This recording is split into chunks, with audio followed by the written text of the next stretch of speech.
Ok, ok. Olá, gente. Boa noite a todas, todes e todos. Eu sou o Sérgio Eckermann, atualmente o diretor da Faculdade de Arquitetura da UFBA.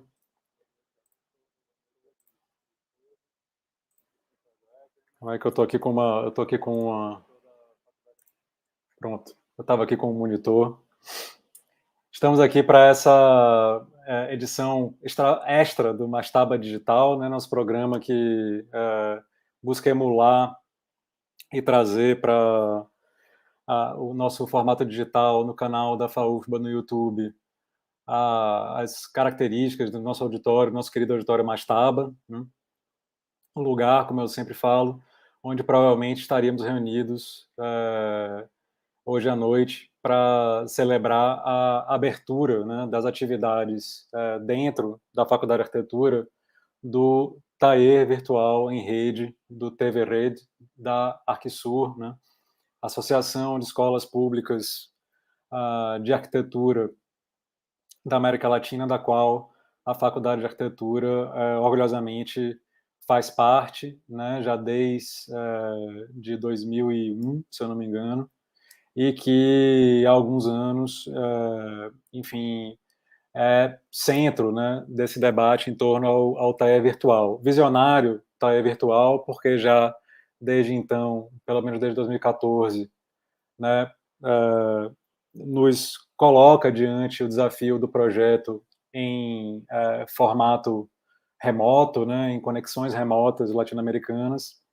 e que, portanto, enfim, antecipou questões que a gente discutiu no nosso workshop e, por conta um pouco do know-how do TAE, conseguiu discutir no nosso workshop online que realizamos ano passado, em 2020, e que foi um momento super importante de encontro da Faculdade de Arquitetura, né, naquele momento em que tínhamos as atividades totalmente suspensas pela pandemia, e que esse ano, enfim, pela coincidência do SLS ano passado, a FAUFBA não pôde, né, participar do TV Rede, mas esse ano a gente tem a felicidade de voltar. E, portanto, assim, eu tenho aqui a felicidade de compartilhar essa mesa virtual com três professoras que muito admiro, né?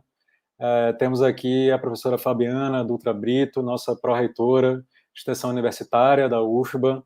É uma grande honra, Fabiana, como sempre, tê-la aqui conosco na Faculdade de Arquitetura e né, poder, portanto, né, fazer essa conexão com a UFBA de maneira mais ampla. Fabiana, que é professora da Escola de Dança e tem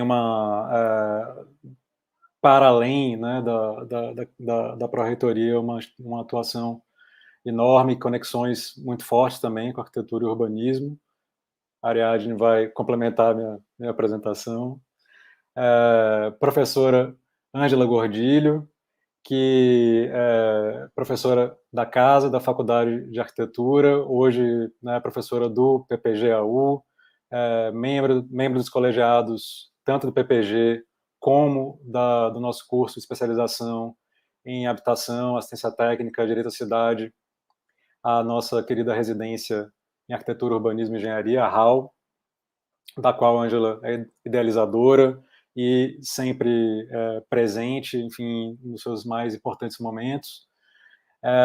E a professora Ariadne Moraes Silva, nossa coordenadora do curso, né, do colegiado do curso diurno, e também a coordenadora já há alguns anos justamente desse tour de force que é o TV Rede na faculdade, junto com outros professores e professoras que fazem uma equipe muito grande também, um número muito expressivo de estudantes. Acho que a área vai dar um pouco de maneira mais profunda esses números. Então, Ariadne, com você, mais uma vez um beijo, um abraço enorme a todos também, todos e todas que estão conosco no YouTube, nos assistindo. Muito obrigado. Bom, obrigada, Sérgio, pela abertura. Queria agradecer a professora Fabiana, a professora Ângela, valorosas companheiras aí, né, da Universidade Pública. Queria aproveitar para saudar todos os participantes que também estão ingressando aí nessa edição desse ano. Vou pedir para a Saron já colocar aqui, Saron, a nossa, né, um material que eu vou compartilhar com vocês rapidamente. Nessa à noite hoje a conferência principal com as convidadas, né, com Fabiana e com Ângela, que vão dar um suporte aí maior nesse tema que a gente está trazendo esse ano, que é discutir a relação da sociedade e da universidade, né? E eu trago esse primeiro slide porque mostra exatamente qual é o nosso status, né? O TAE Virtual, ele tem essa composição, nós temos um blog, né? Nós participamos desde 2015, né? O TAE, ele já está... Você volta, Saron, na primeira ainda, rapidinho? Essa é o blog, né? Depois, no final, eu passo aqui o endereço, né? Mas nesse blog tem todo o histórico, todas as participações, né, das universidades signatárias do artigo. Né? Então, o TAI atualmente ele conta com 29 escolas do Mercosul. Né? Esse ano nós temos cerca de 700 estudantes envolvidos nessa composição, em torno de mais de 100 professores também, nessa articulação, que é a articulação coletiva de conexão de escolas da América Latina. Então, esse status, né, dentro desse blog, mostra todo o histórico, desde as edições iniciais em 2012, tá? E essa conexão aí de abas, né, que vocês estão vendo aí, uma série de abas abertas, e essa edição desse ano, ela está vinculada a ser exatamente totalmente virtual, porque qual é a conexão, qual é a característica do TAI, né? As universidades, elas se linkam, elas se vinculam, né, a partir de um tema, de uma problemática, só que cada escola, presencialmente, tem o seu encontro, né, presencial. E aí a articulação de vinculação digital, ela se faz entre as universidades de forma virtual. A partir desde o ano passado, essa articulação, por conta da pandemia, ela passa a ser 100% virtual, inclusive nas universidades de origem. Né? Então, vou passar para frente. Esse é o nosso blog. Então, a nossa primeira participação se deu em 2015. Né? O tema discutido foi cidades vulneráveis. Né? Pode passar mais um pouquinho, Saron? Então, a ideia, né, nesse primeiro momento, onde a gente começou a se vincular em 2015, nós começamos a discutir a vulnerabilidade da cidade de Salvador a partir da produção de cartografias, né? E aí nós desenvolvemos um trabalho na área central de Salvador, então nós trouxemos para a discussão do TAIE o problema que estava acontecendo, né? Nas ladeiras, processo de arruinamento, vamos dizer assim, de gentrificação das ladeiras do Centro Histórico de Salvador, né? E trouxemos um pouco a discussão desse patrimônio, né? E a relação do direito à cidade nessa interface. Então, a partir desse tema, nós trocamos informações com outras universidades. Pode passar mais, Saron, por favor. Né? Esse foi o cartaz, pode ir para frente. Né? Então, nós trocamos informações com algumas universidades, né? E essa é uma produção, né, da Universidade do Mar del Plata, a partir das problemáticas que foram trazidas, né, da cidade de Salvador, nessa interface do tema dessa vulnerabilidade. Então, eu sei que são algumas pranchas que eu estou compartilhando com vocês, que foram produzidas por essa escola. Pode passar mais uma, Saron.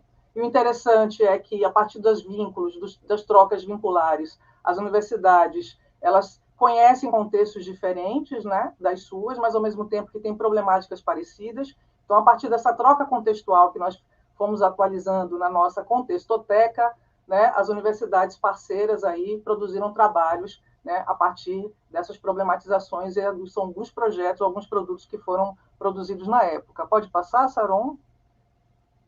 Né? Então, assim, geralmente a produção se dá através de 3 pranchas, um vídeo, um memorial.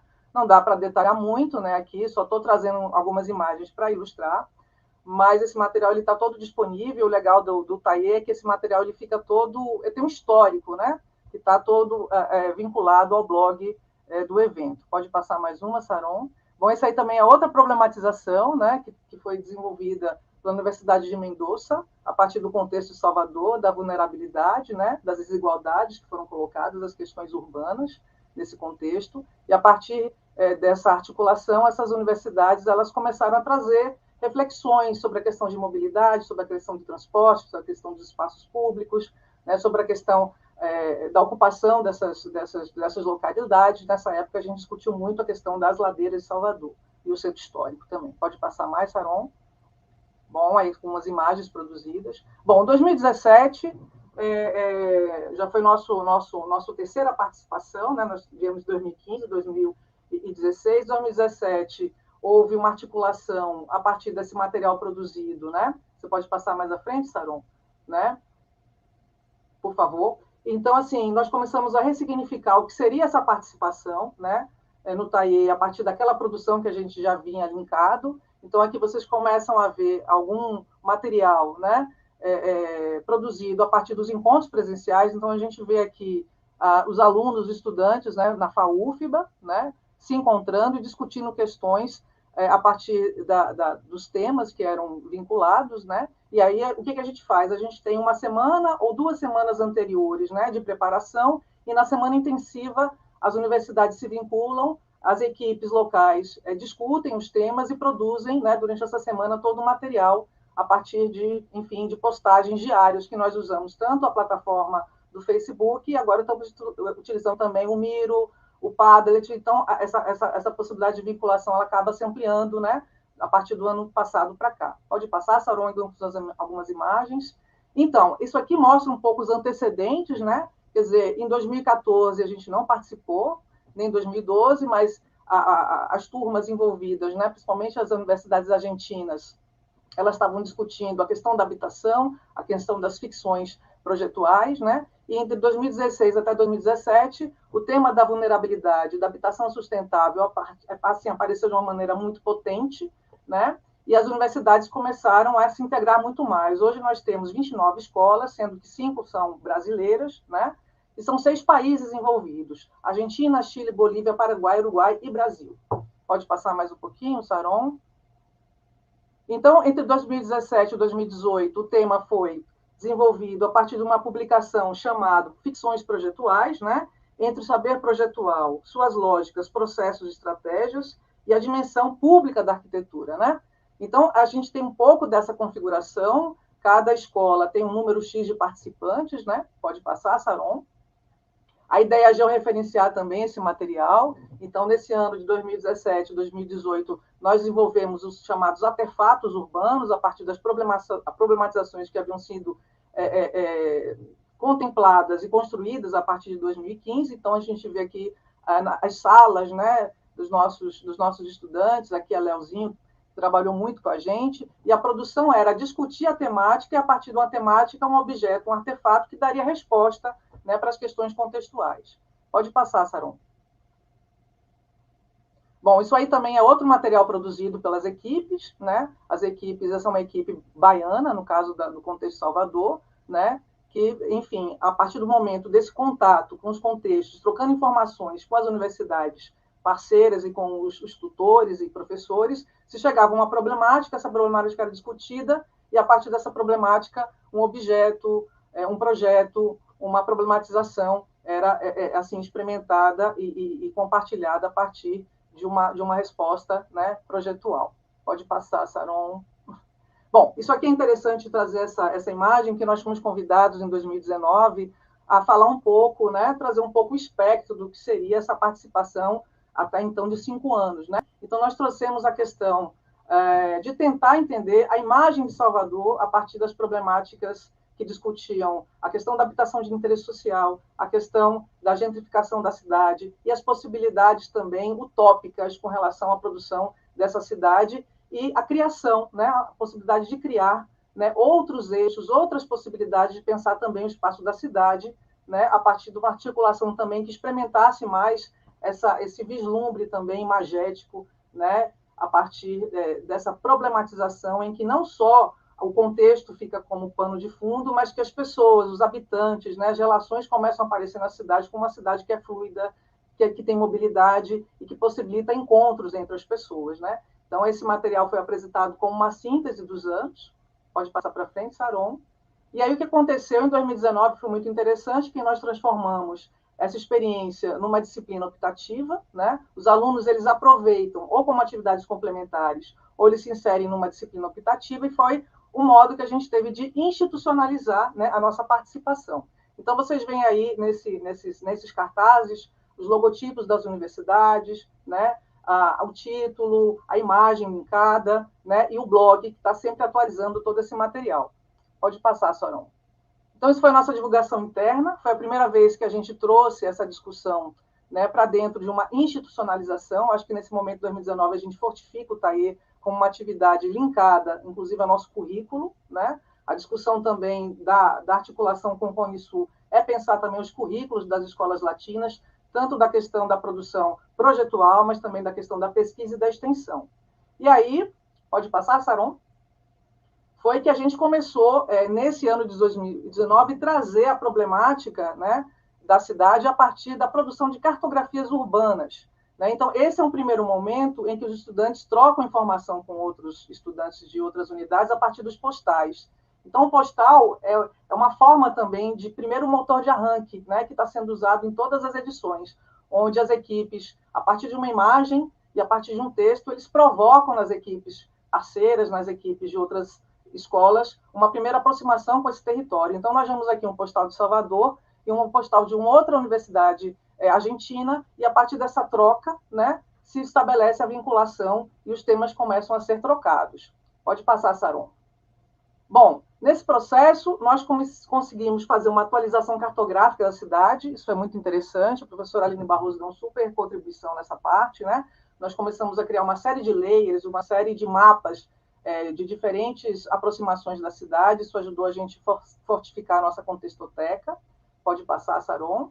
Então, a possibilidade de ter também essa aproximação com o TAE foi um movimento também de entendermos melhor a nossa cidade, o contexto no qual nós estávamos inseridos, né? E essa aqui é uma proposta muito interessante, feita por duas universidades, né? Uma de Salvador, né?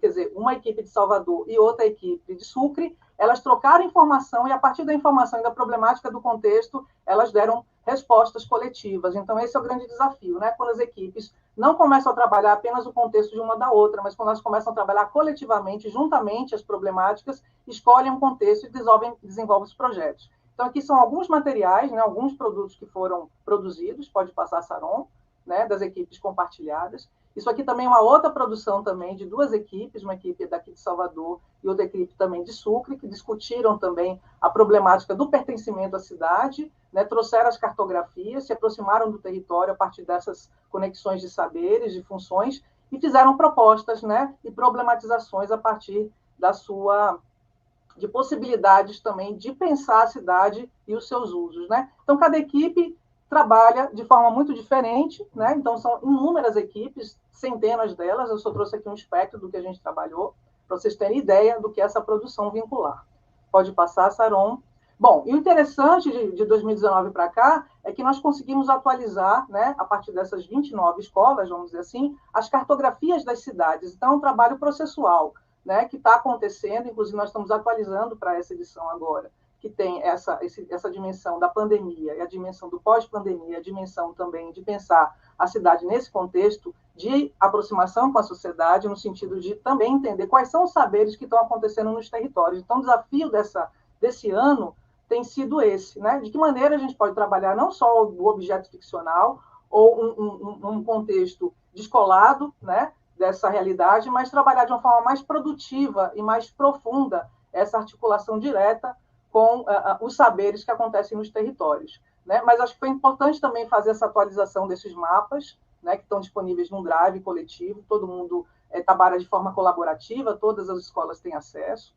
Então, acho que fica um material, um banco de dados bastante interessante. Isso aqui é a forma como a gente já está atualizando, né, por satélite e também por aproximação, né, de levantamentos, de uma série de levantamentos, né, os mapas da cidade, né? Interessante fazer também essa articulação. E de 2019 para cá também, o TAE Virtual ele é cátedra Unesco. Então, ele é considerado como um dos workshops mais participativos hoje, né? Envolvendo universidades de diferentes contextos, por conta dessa vinculação virtual. Então, de certa forma, a possibilidade de estarmos em rede facilita essa articulação das universidades. Porque imagine que você ter um workshop presencial com 700 estudantes, seria praticamente impossível você ter essa estrutura.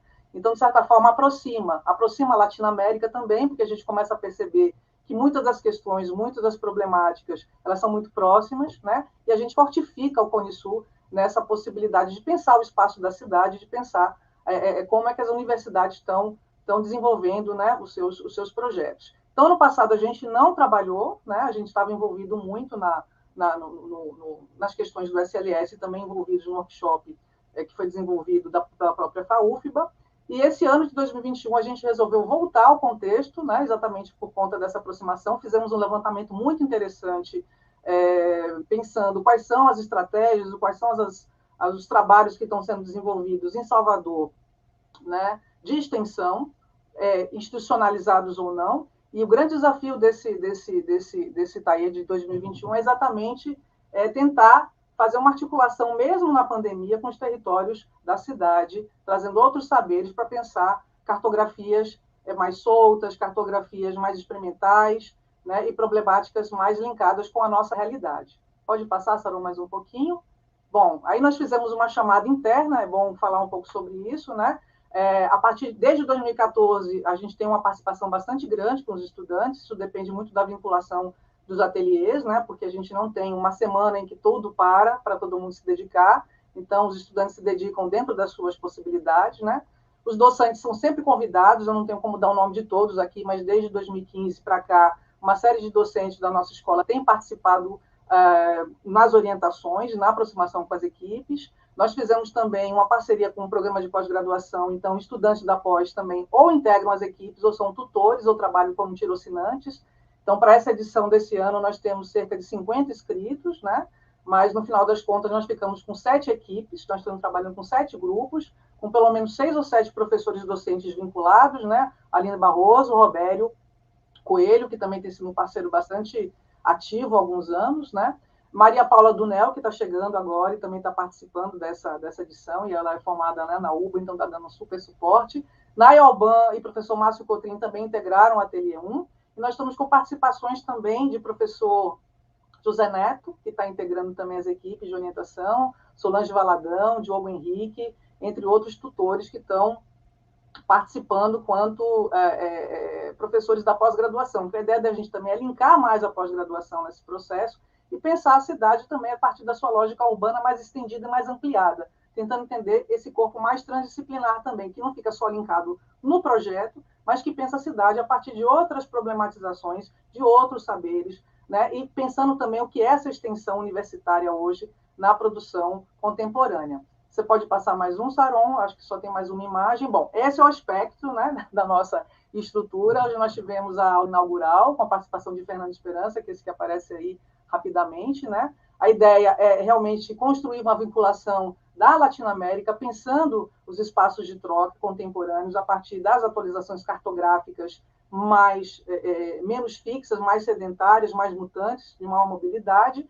Para esse ano, nós temos, como eu falei, 700 estudantes vinculados, né? O TAI ele tem crescido cada vez mais, e eu acho que é uma maneira da gente marcar um pouco a posição da FAUFBA, não só no contexto latino, mas também no contexto nacional, né? A gente sabe que os argentinos, eles vivem para o Arquisul, né? Eles têm uma relação muito mais direta com o Arquisul, e a gente tem tentado estabelecer também outras formas de aproximação, não só com o TAE, mas também com as premiações do Arosteg, que premiações de TFG, premiações de projetos de 1º a 4º ano, as premiações de extensão e também de pesquisa, nós já fomos contemplados, fomos premiados, já recebemos menções honrosas, tanto no encontro quanto no seminário. Então, eu acho que é uma oportunidade maravilhosa de vinculação, de troca, de intercâmbio, né? Eu dei aqui um espectro muito rápido, porque é complicado você trabalhar com 5 anos, né? E apresentar mais de 5 anos, 6 anos, na verdade, de participação em 10 minutos, mas como eu postei lá no primeiro slide, nós temos um blog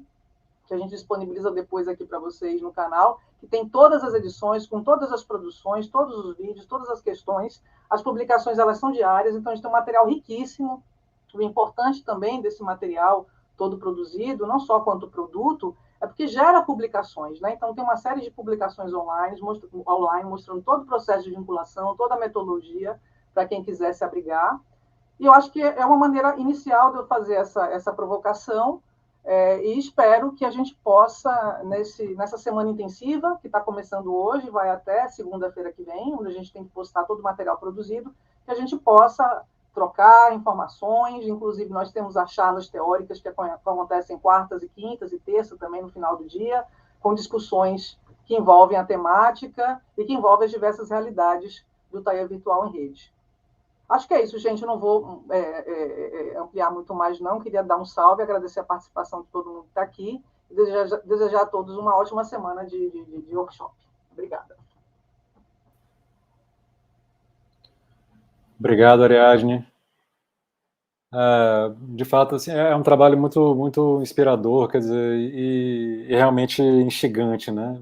Então, é uma grande alegria, assim, ver a FAUFBA retornando, né, podendo retornar esse ano ao contexto, e hoje participando da mesa de abertura, né, assim, a gente percebe a dimensão, né, do empreendimento, e é realmente impressionante. Bom, por outro lado, então, acho que vou passar a palavra para a professora Fabiana. Quer dizer, e antes disso, contextualizar que o evento que a gente está fazendo aqui, se não ficou muito claro, é a nossa charla de abertura, né, a nossa conferência de abertura que outras escolas, né, também estão fazendo, ou fizeram hoje, ou estão fazendo nesse momento, enfim, com as suas próprias equipes, então participam aqui os estudantes. E, nesse caso, quer dizer, há um foco no tema da extensão universitária, né, como motriz, como motor de uma série de questões que tocam as discussões do TV Rede na FAUFBA esse ano, né? E talvez não tenha ficado muito claro, por isso aqui a presença de Fabiana e Ângela como duas pessoas referências para nós no âmbito da UFBA e mesmo nacionalmente em relação ao tema.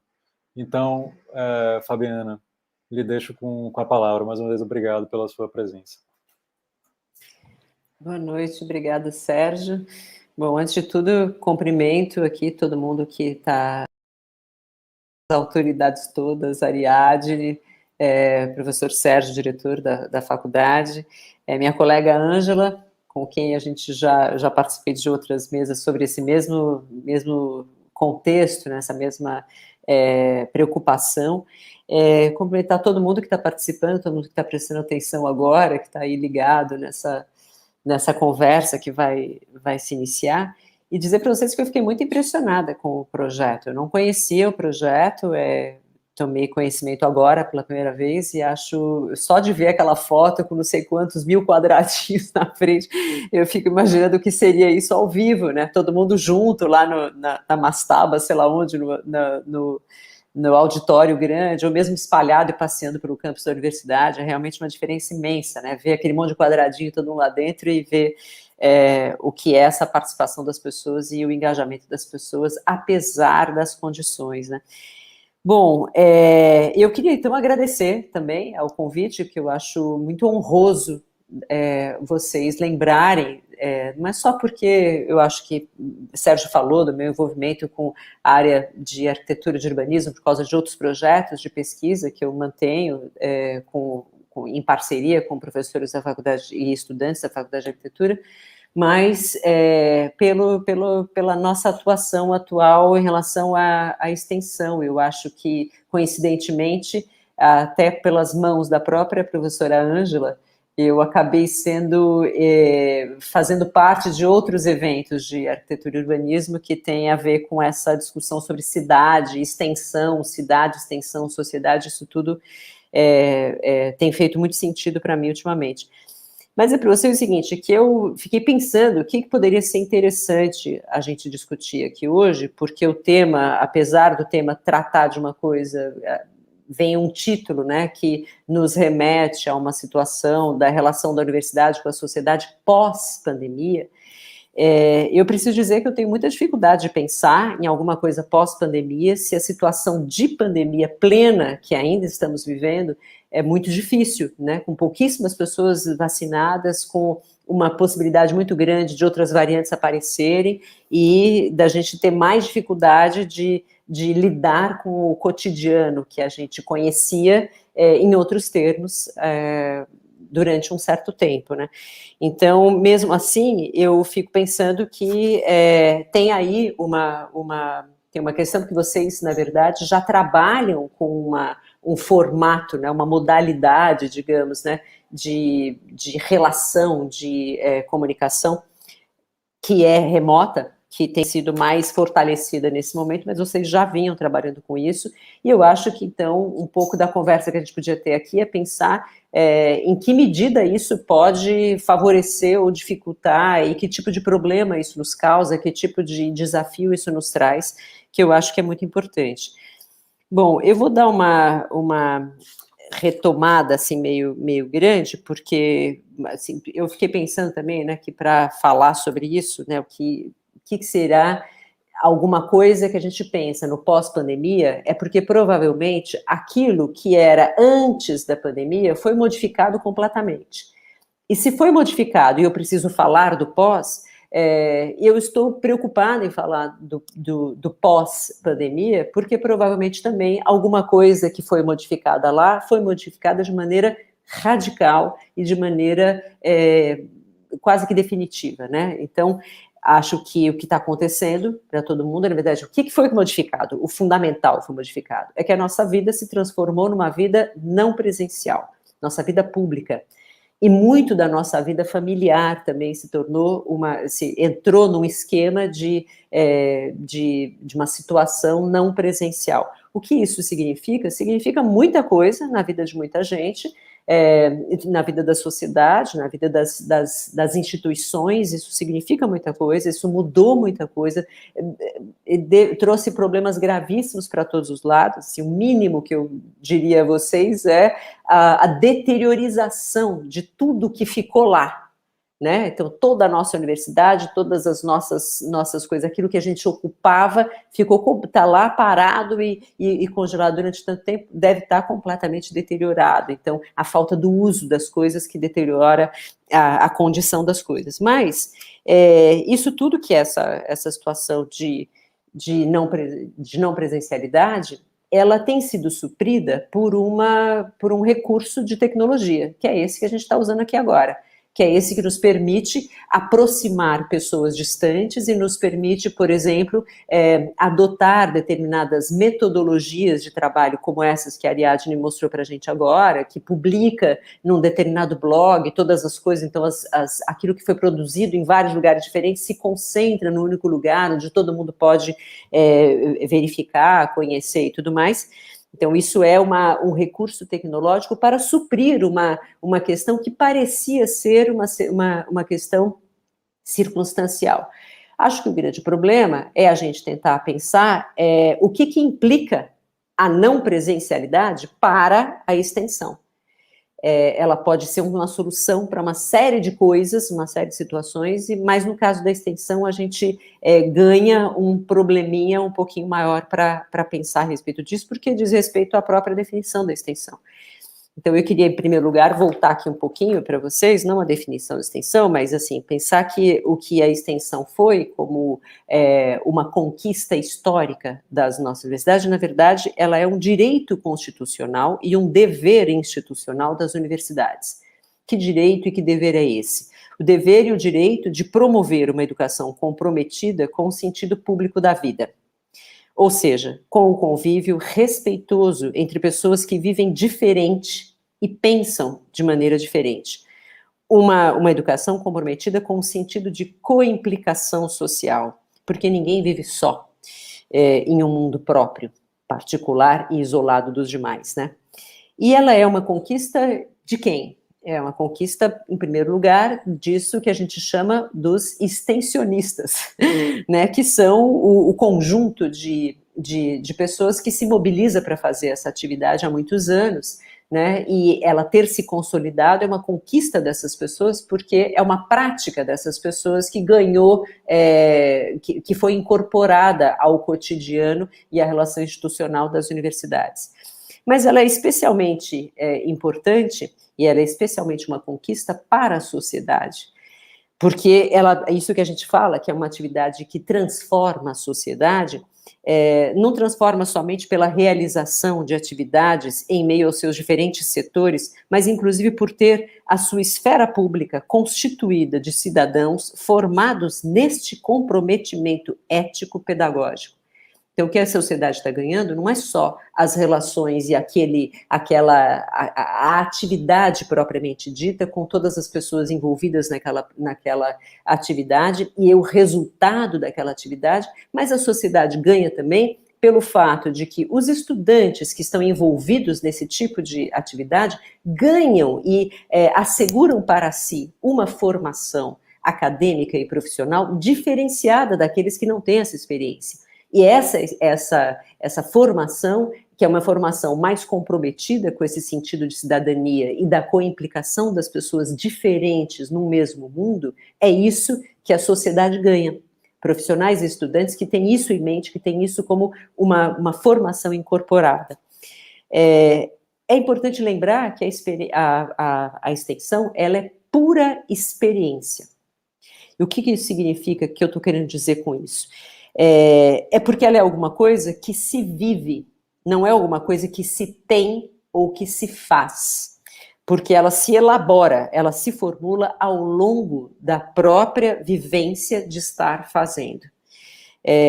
A extensão, ela é uma invenção de dinâmicas relacionais, ela é a prospecção criativa de possibilidades e, nesse sentido, é uma atividade por natureza transdisciplinar e não disciplinar.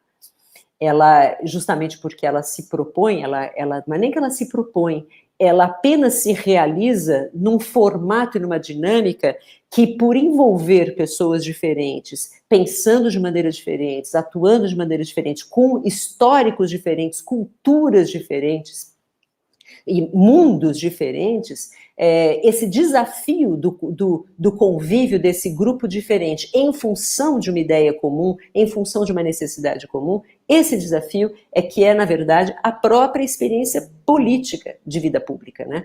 Que é o convívio e a lida cotidiana com aquilo que poderia ser conflituoso e difícil, né? De se elaborar e de se trabalhar conjuntamente. As experiências, como a gente sabe, elas são compartilháveis, mas elas não são transferíveis, elas são intransferíveis, são compartilháveis, mas elas são intransferíveis, pois elas são vivências pessoais. Cada pessoa experimenta situações a seu modo e na sua condição de possibilidade. As experiências não são modelos que se aplicam a diferentes contextos, elas, na verdade, são construídas, elas constroem um modelo próprio durante o próprio fazer, e este modelo construído para aquele fazer não servirá para uma outra situação. Então, ela não será modelar para outros, mas ela é modelo para si própria, né? Nesse sentido, é muito parecido com, eu diria, com a improvisação em dança. A extensão, portanto, ela é uma praxis que não se reduz à norma que a institui, embora ela seja fomentada e induzida por ela. Ela não se reduz não se resume a essa definição normativa que se compõe da soma dos seus itens caracterizadores isolados. É isso que muita gente pensa. Na hora que a gente define extensão e diz, ela é aquilo que articula ensino e pesquisa, mas não só. Ela é aquilo que envolve setores da sociedade, mas não só. Ela é aquilo que, envolvendo os setores da sociedade, articulando ensino e pesquisa, ela promove alguma transformação a todos aqueles que estão ali atuando. E aqueles que estão atuando são protagonistas dessa ação. E aquilo que eles estão fazendo é algo que é de interesse comum, tanto à universidade quanto àquele setor da sociedade que está trabalhando junto. Então, isso tudo é uma ideia de que, só reforça a ideia de que a extensão é uma relação que se vivencia com os outros, como um processo de construção de um bem comum. Não é um ato ou uma matéria pronta, acabada, que se dirige ou se entrega a algum dito público-alvo. O problema da extensão é a gente tratar a extensão como alguma coisa que é dirigida a um público-alvo. Primeiro, porque público parece uma coisa geral e que a gente não tem a identificação de quem são essas pessoas. Então, como é possível fazer um convívio e uma relação experimental e uma relação de co-protagonismo entre um e outro, que é o que se chama relação dialógica? Não é possível. Quando eu faço, não é uma relação com gente que eu não conheço, que eu não tenho contato direto, nem sei em que contexto vivem, né? Então, isso não é possível. E público-alvo também é uma ideia péssima, porque parece que você tem um alvo a atingir. E se a gente está dizendo, está reconhecendo que extensão é uma experiência, e, portanto, é uma coisa processual, você não tem um alvo a atingir. Você tem um alvo, o máximo de alvo que você pode ter é o desenvolver de alguma coisa. O meu alvo é desenvolver alguma coisa. O que vai acontecer por decorrência disso, eu não sei. Eu não posso assegurar. Não é como uma pesquisa, em que você estabelece seus objetivos, estabelece suas hipóteses, estabelece suas metodologias, e você precisa chegar lá e comprovar a sua hipótese. Não é como pesquisa. Extensão é alguma coisa que o tempo todo lhe surpreende, porque por mais que eu saiba aonde eu quero chegar, porque eu tenho um ponto comum que eu quero trabalhar com aquele setor da sociedade, eu não sei como isso vai ser, eu não sei quem são essas pessoas, e o convívio com essas pessoas muitas vezes não só redireciona o trabalho para uma outra coisa, um outro assunto, como muitas vezes também redireciona o próprio processo de construção daquilo, ele obriga você a criar metodologias próprias para aquele grupo, para aquele momento, para aquela circunstância em que as pessoas estão ali colocadas. O que eu acho a questão que é importante nesse momento, talvez, seja a gente reconhecer que o que acontece, né, com esse momento que a gente está chamando de pós-pandêmico ou pandêmico em relação à não presencialidade, é que se a extensão é tudo isso que a gente acabou de falar agora, é muito difícil conceber como é que seria uma extensão não presencial. O que é possível fazer não presencialmente? É possível fazer isso que a Ariadne já contou para a gente e outras pessoas fazem de maneira variada. É possível você aproximar pessoas, você usar a tecnologia como recurso de comunicação entre pessoas que estão distantes. É possível você usar como recurso de tecnologia para trocar informações e trocar dados e transmitir dados e informações. Tudo isso é possível pela tecnologia. Mas o que não é possível pela tecnologia é o real conhecimento, o real contato direto que eu precisaria ter com as pessoas com quem eu estou trabalhando no contexto delas. O problema todo é a presença e o reconhecimento do contexto delas, porque todo mundo que trabalha com cidades sabe que nenhuma dessas construções ou nenhuma dessas pessoas e habitantes da cidade pode ser considerado em si mesmas. Elas só podem ser consideradas e elas são formuladas pelos outros, por tudo mais que está à sua volta. Então, conhecer e entender, saber do contexto em que estão inseridas aquelas pessoas, não é saber porque elas me descrevem, é saber porque eu convivo com elas naquele contexto. Nós, para vocês terem uma ideia muito simples sobre isso, nós, pró-reitores de extensão, temos encontros trimestrais, né, marcados trimestralmente em cada lugar do Brasil. Porque em cada lugar do Brasil, a gente vai para uma universidade e conhece a situação daquela universidade. Fazer um seminário online e discutir e debater assuntos é colocar os assuntos suspensos do tempo e do espaço. Porque são assuntos que acabam sendo tratados como nós estamos tratando aqui. Vocês não sabem onde eu estou, vocês não sabem em que condição eu vivo, vocês não sabem, eu não sei de vocês, a gente não sabe quem é. Eu não estou vendo vocês, vocês estão me vendo, mas não sabem como é nada do que tem em volta ou que teve antes, durante e depois dessa nossa fala aqui. E é isso que faz toda a diferença para qualquer experiência. Então, eu acho que um pouco do desafio e da importância de considerar a relação da universidade com a sociedade não é só naquilo que a extensão sempre esteve envolvida e sempre foi a principal, o elo privilegiado da universidade com a sociedade é através da extensão. Por quê? Porque ela justamente tinha por foco, já desde os seus primórdios, seus inícios de formação lá nas universidades britânicas, depois americanas, depois sul-americanas, já era um tipo de atividade que era dedicado especificamente a camadas da população em situação de vulnerabilidade social ou econômica.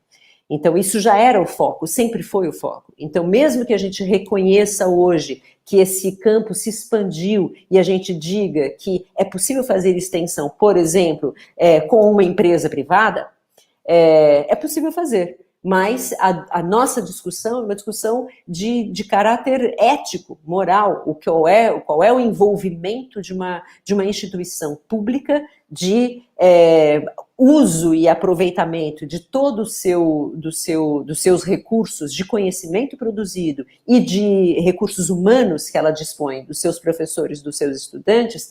Que dedicação é essa dessas pessoas e desse conhecimento voltado para o quê? Tem que ser para o bem público. Então, mesmo que se faça uma atividade de extensão conjuntamente com alguma coisa de caráter privado, uma empresa privada, tem que ser em função e com o objetivo, com a finalidade, o projeto tem que ser voltado para algum ponto de interesse público.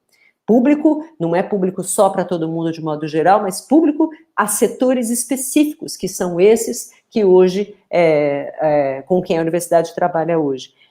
Um grande desafio dessa circunstância que todo mundo está agora assimilando como um padrão, que eu acho um problema, tratar uma modalidade de metodologia, uma modalidade de comunicação como um padrão de ação, que é isso que estão tentando pensar quando dizem extensão remota, vai virar um padrão de extensão. O problema é que, além de todos esses que a gente falou sobre o convívio e o distanciamento das pessoas e a dificuldade de reconhecimento, de percepção do contexto em que aquelas pessoas estão envolvidas, o principal ponto é que isso requer uma parafernália de tecnologia, a parafernália técnica, de equipamentos de tecnologia, que não é todo mundo que tem. Definitivamente não é. Então, por mais que todos os arautos da vida online nos digam que isso já é uma coisa comum, todo mundo tem um celular, todo mundo pode ter acesso, não é todo mundo. Nós sabemos que não é mesmo, e é cada vez menos. E mesmo que a gente tenha acesso aos aparelhos, nem todo mundo, os mais letrados, a gente pode pensar, nem todo mundo, dentre os mais letrados mesmo, tem condições de manusear ou manipular com a destreza necessária esses equipamentos e essas coisas todas. Se eu precisasse fazer alguma coisa a mais do que ligar essa câmera no botãozinho X, botãozinho, para falar com vocês, provavelmente eu não falaria. Então, a gente precisa ter um apoio técnico, que, aliás, eu precisava agradecer ao Saron, nosso apoio técnico que está aqui dando suporte para isso poder acontecer. Tem milhões de pessoas e de coisas sustentando isso que está aqui acontecendo.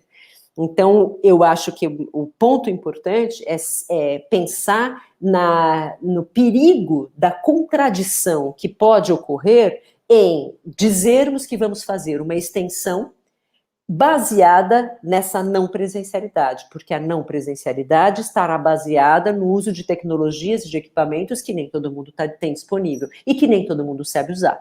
Então, nós estaríamos, na verdade, excluindo da participação e da experiência extensionista justamente aqueles grupos e aquelas camadas para as quais a extensão é dedicada. O fundamento da extensão é justamente o trabalho com esses grupos e com essas pessoas. Então, bom, eu, na verdade, tinha uma série de outras coisinhas que eu queria levantar, mas eu acho que isso já é suficiente para a gente colocar em debate isso. Eu acho que está todo mundo bastante ansioso também para ouvir a fala da Ângela, e acho que a gente pode depois conversar um pouquinho, se tiverem dúvidas e questões a gente pode falar. Eu só quis chamar a atenção para essas coisas mais fortes que eu acho que nesse momento estão aparecendo na nossa cabeça sobre extensão, e agradeço. Espero que tenha falado no tempo, desculpe. Obrigado, Fabiana, obrigado por suas reflexões. Enfim, é realmente um privilégio poder compreender, aprender, né? Assim, eu me lembro que talvez tenha feito falta, assim, na minha época de estudante, compreender melhor, assim, aspectos da extensão da universidade, mesmo como docente. Depois isso é um aprendizado que você faz, aliás, como muitos, né? Enquanto rodam as rodas, né? Mas nesse sentido agora realmente se coloca algo que era inédito, né? E que incita um debate realmente muito importante, que é, enfim, a respeito dos limites. Acho que como você coloca de maneira muito precisa, assim, dos limites que a vivência extensionista enfrenta nesse contexto. Professora Ângela, por favor, me passa a palavra. Deixa eu ver, eu estou com o microfone ligado. Estou sim. Como Fabiana disse, essas tecnologias nos aproximam, mas não temos tantas destrezas, não é isso? Então, estão me escutando, não é isso? Então, boa noite aos que nos assistem, aos integrantes desta mesa. Agradecer e parabenizar os professores Sérgio Ekman e a professora Ariadne Moraes, coordenadora como diretor, e ela como coordenadora deste projeto, né? Um projeto grandioso, como foi colocado aqui, e já demonstrado, e importante nessa comunicação interativa aí dos diálogos colaborativos de integrantes da América Latina, né? Saudar a nossa querida professora Fabiana Dutra, que nos traz aí essas reflexões provocativas para a extensão e a pós-pandemia, né? Fabiana sempre tem contribuído conosco aí na Faculdade de Arquitetura, e para arquitetura e urbanismo, que é o que eu vou estar me referindo mais precisamente, é fundamental a questão extensionista, né? É o que eu vou demonstrar aqui.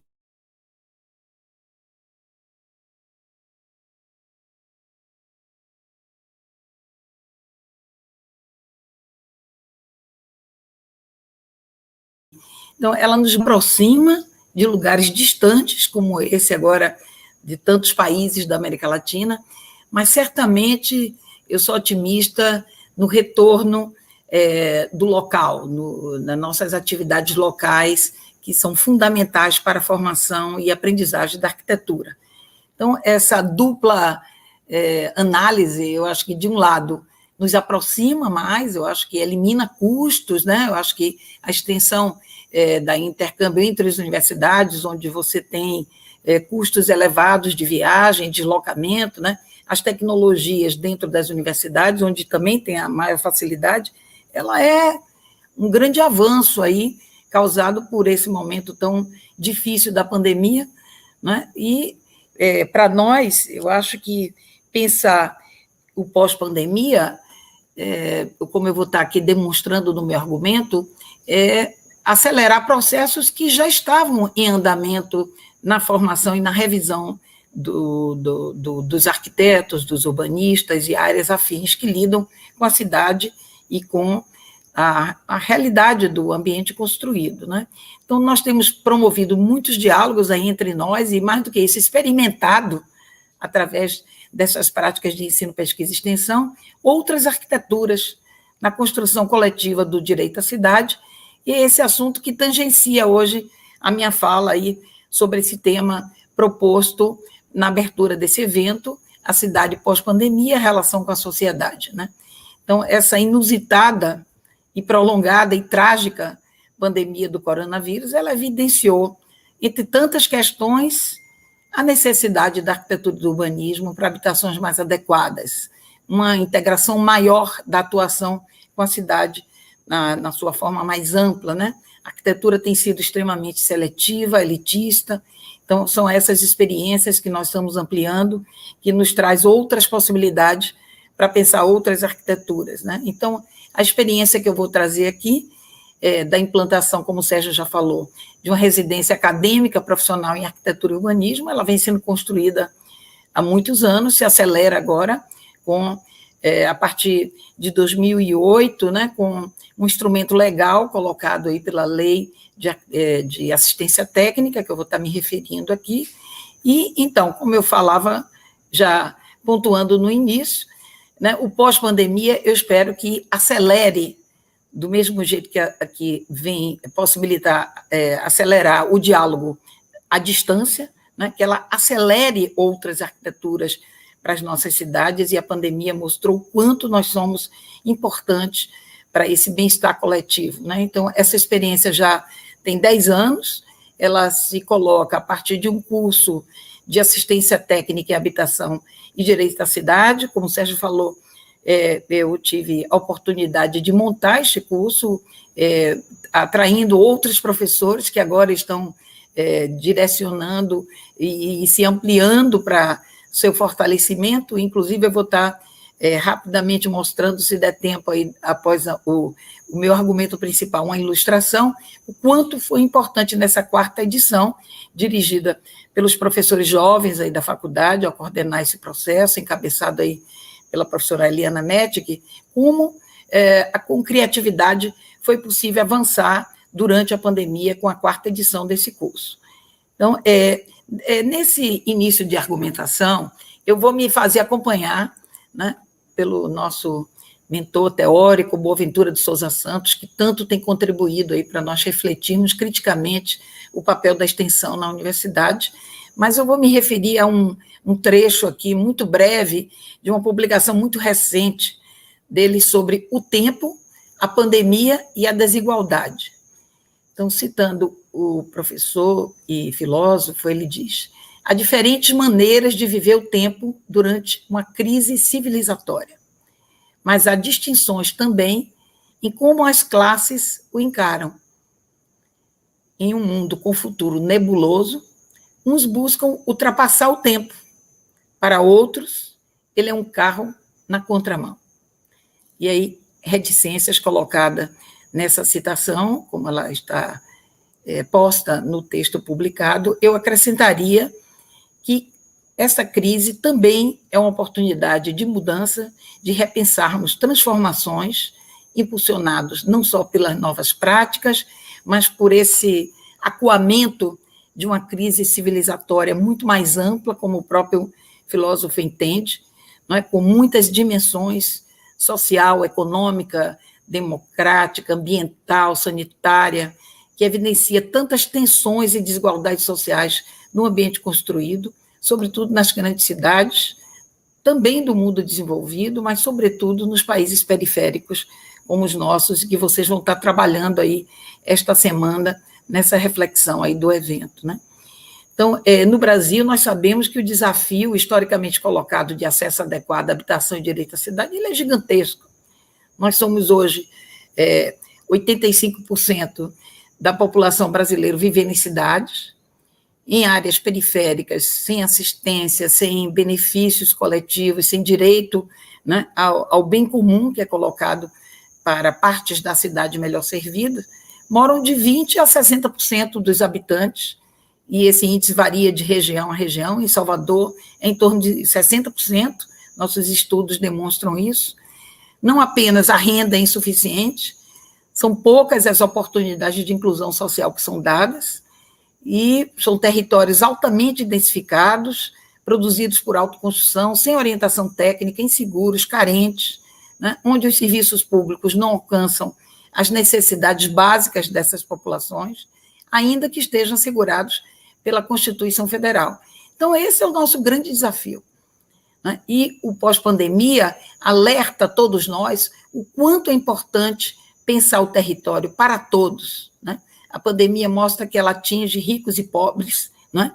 E que o ambiente ele é crucial nos seus cuidados para que a gente vença, né, toda essa crise que se coloca aí pelos estudiosos da questão sanitária de uma forma recorrente, e vemos agora quase que se modificando para outras crises em cima das crises, né? Pandemias, outras espécies de vírus, enfim, nós temos que enfrentar a questão ambiental e a questão social de uma forma corajosa e de uma forma efetiva. Então, esse é o grande desafio pós-pandemia que eu entendo, e o papel da universidade no pensamento e na prática para que se avance nessas questões, para que se tensione, né, e coloque o Estado a serviço da sociedade, ela é fundamental, né, sobretudo no Brasil, onde estamos assistindo a desmontes terríveis em toda a questão do conhecimento, em toda a questão das políticas sociais,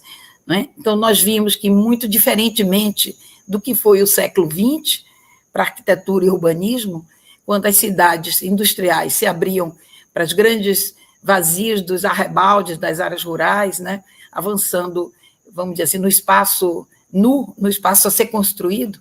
Então, as idealizações funcionais construíram a utopia das cidades ideais, né, utopias que logo vimos atingiu parcelas pequenas da população, deixando o resto à deriva, praticamente, né?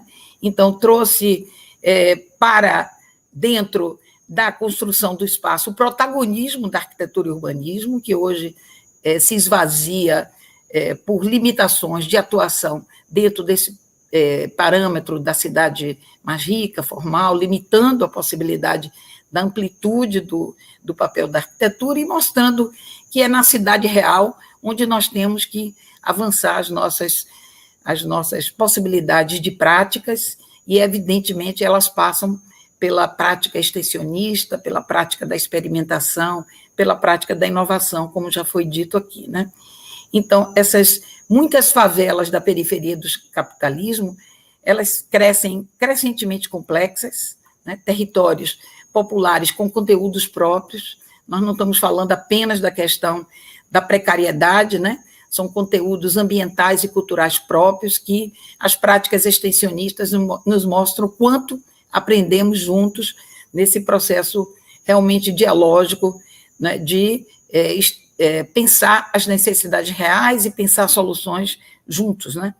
Esse esvaziamento também da cidade que se fez industrial e que se completa, avançando por uma globalização neoliberal, ela retira mais ainda o papel da arquitetura e do urbanismo, uma vez que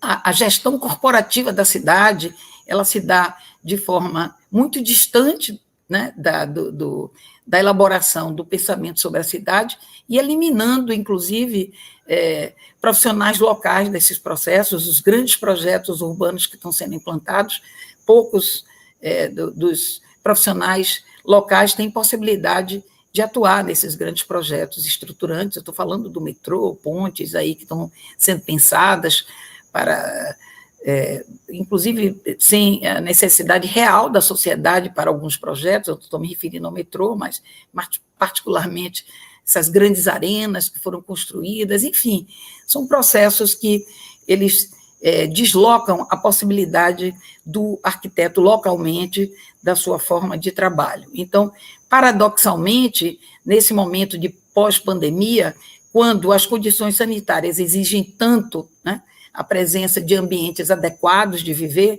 no Brasil, nós vemos, paradoxalmente, como eu já manifestei, um desmonte das políticas sociais, redução do fomento à ciência, à educação, à cultura, uma crescente destruição ambiental, né?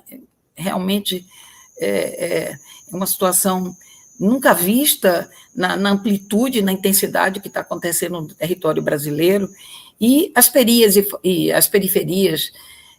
e as favelas também assistem a um desmonte das políticas de urbanização que foram incipientes, mas que avançaram no início, aí, na virada do século, né? E tomando lugar agora uma militarização, uma crescente violência nessas áreas. Então, como essas questões conclamam e afetam o campo da arquitetura e urbanismo? Né? E qual o papel da universidade nesse desafio que se coloca nessa transição aí da pós-pandemia, né? Que outras arquiteturas podemos pensar, o que podemos aprender com essas práticas, né? Entendo que, muito para além desses projetos estruturantes no território, esse trabalho que nós estamos nos referindo, esse desafio, ele demanda uma ação de formiguinha, né? São muitas mãos, muitas mentes, em práticas descentralizadas, né? É necessário uma atuação do caso a caso, né? Como Fabiana já falou, a experimentação extensionista, você começa, né? Você pode ter parâmetros onde você quer chegar, mas você não sabe exatamente onde você vai chegar, porque no meio do caminho as interações dialógicas te conduzem a processos que não haviam sido pensados antes, e o projeto faz parte disso, como nós temos aprendido tanto nas nossas práticas das assessorias e da assistência técnica, né?